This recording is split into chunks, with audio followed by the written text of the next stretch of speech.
Halo semuanya, podcast ini membahas tentang permasalahan pendidikan di Indonesia.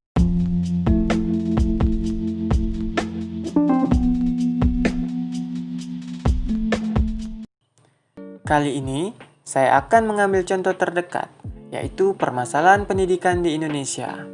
Sebelumnya, apa itu pendidikan?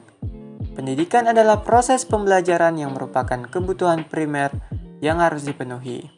Dengan adanya pendidikan, maka suatu negara akan bisa maju dan meningkat secara pesat karena pendidikan itu tonggak kemajuan suatu bangsa. Maka dari itu, suatu bangsa dikatakan maju ketika pendidikannya tertata dengan baik dan melahirkan bibit-bibit yang cerdas supaya bisa mengembangkan bangsa dan negaranya sendiri. Apabila suatu negara memiliki sistem pendidikan yang masih cacat atau masih memiliki banyak permasalahan, maka harus segera diselesaikan. Permasalahannya agar tidak berkepanjangan dan tidak menimbulkan kekacauan akibat dari masalah pendidikan yang tak kunjung selesai. Dan bagaimana kualitas pendidikan di Indonesia? Menurut data dan survei Political and Economic Risk Consultant atau PARC, kualitas pendidikan di Indonesia berada pada urutan ke-12 dari 12 negara di Asia. Posisi Indonesia berada di bawah Vietnam. Memasuki abad ke-21 dunia pendidikan, di Indonesia menjadi heboh. Kehebohan tersebut bukan disebabkan oleh kehebatan mutu pendidikan nasional, tetapi lebih banyak disebabkan karena lemahnya kesadaran terhadap keterbelakangan pendidikan di Indonesia. Hal ini juga disebabkan karena beberapa hal yang mendasar. Di sini terdapat 4 poin, faktor dan masalah yang menyebabkan pendidikan di Indonesia tidak bisa berkembang. Antara lain, pertama, yaitu mahalnya biaya pendidikan. Mahalnya biaya pendidikan adalah masalah utama yang dihadapi orang-orang yang berada di bawah garis kemiskinan. Dan seringkali anak-anak yang berada di bawah garis kemiskinan, sekolahnya akan diterbengkalaikan. Karena dari pihak orang tua sudah tak menyanggupi biaya sekolah dan lebih mementingkan kebutuhan untuk hidupnya sehari-hari. Maka dari itu, masalah ekonomi juga menjadi faktor utama dalam permasalahan pendidikan di Indonesia. Biaya pendidikan yang bermutu itu mahal.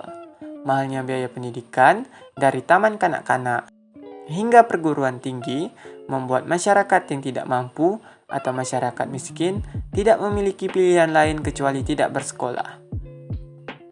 Untuk masuk pendaftaran sekolah taman kanak-kanak dan SD sederajat saja, saat ini dibutuhkan biaya ratusan hingga jutaan rupiah. Masuk SLTP atau SLTA bisa mencapai 1 juta sampai 5 juta rupiah.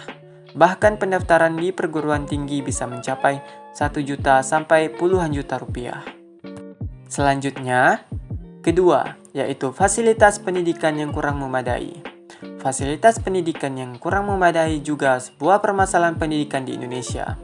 Banyak sekolah-sekolah yang bangunannya hampir roboh, sudah tak layak dipakai untuk pembelajaran, tidak memiliki fasilitas seperti kursi, meja belajar, buku, perlengkapan teknologi dan alat-alat penunjang lainnya yang mengakibatkan kurang optimalnya pendidikan di Indonesia. Kurangnya sarana dan prasarana di setiap sekolah menjadi masalah yang sangat penting. Kurangnya sarana dan prasarana ini membuat pembelajaran di sekolah berjalan kurang optimal dan tidak mencapai tujuan yang diinginkan. Untuk itu, perlu adanya tindak lanjut dari pemerintah, sekolah, lembaga pendidikan, maupun orang tua peserta didik.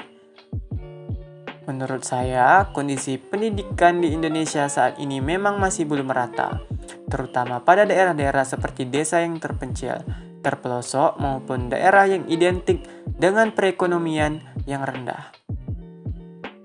Mayoritas penduduk yang tinggal di daerah ini mempunyai pola pikir yang masih minim mengenai pendidikan, transportasi, komunikasi, dan lain-lain. Sehingga bagi penduduk yang tinggal di daerah ini merasa bahwasanya pendidikan merupakan suatu hal yang mewah karena pendidikan identik dengan mahalnya biaya yang dikeluarkan. Selain itu, minimnya sarana dan prasarana juga menjadi salah satu faktor tidak meratanya pendidikan di daerah. Hal ini bisa terjadi karena kemiskinan menjadi salah satu penyebab tidak meratanya pendidikan di Indonesia dan faktor diskriminasi yang mempengaruhi ketidakmerataan pendidikan. Dan yang ketiga, memiliki guru yang tidak terlatih. Guru merupakan faktor yang penting dalam proses pendidikan, karena guru adalah seorang pengajar dalam mengajarkan ilmu pengetahuannya, supaya anak-anak bisa mendapat ilmu pengetahuan yang telah diajarkan gurunya. Tugas utama seorang guru ialah mendidik, mengajar, membimbing, melatih, dan menilai, serta mengevaluasi anak didiknya. Apabila guru yang mengajar tidak terlatih, maka proses belajar mengajar akan terhambat. Karena guru yang mengajar tidak terlatih atau kurang profesional dalam hal belajar mengajar, dan apabila tidak segera diatasi, maka akan mengakibatkan anak-anak merasa kurang mendapatkan ilmu pengetahuan dari gurunya. Sedangkan tujuan awal adanya pendidikan itu untuk menambah ilmu pengetahuan agar suatu saat nanti anak-anak penerus generasi bangsa bisa memajukan bangsa dan negaranya. Dan yang terakhir, yaitu kurangnya bahan belajar. Faktor selanjutnya yang perlu ada untuk proses pembelajaran yaitu bahan belajar atau buku yang memadai.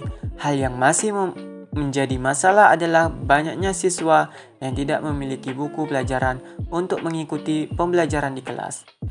Agar pembelajaran di dalam kelas bisa optimal, siswa membutuhkan buku pelajaran, latihan, dan berbagai fasilitas yang menunjang aktivitas belajar yang lebih baik.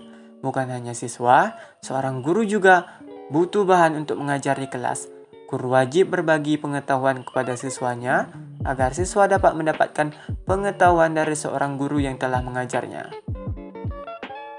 Agar dapat mengatasi permasalahan di atas, seharusnya pemerintah menyediakan buku pelajaran gratis yang dapat digunakan oleh siswa dan guru. Memperbaiki sarana perpustakaan untuk menunjang proses pembelajaran. Masalah pendidikan seperti ini merupakan kendala yang banyak terjadi di banyak negara dan masih terus diperbaiki sampai sekarang ini. Baiklah, sekian dari penyampaian tentang permasalahan pendidikan di Indonesia. Penyampaian tadi bersumber dari beberapa artikel-artikel yang saya kumpulkan. Jika ada salah dalam penyampaian saya sampaikan permohonan maaf dan terima kasih telah menonton podcast saya kali ini. Wassalamualaikum warahmatullahi wabarakatuh. See you.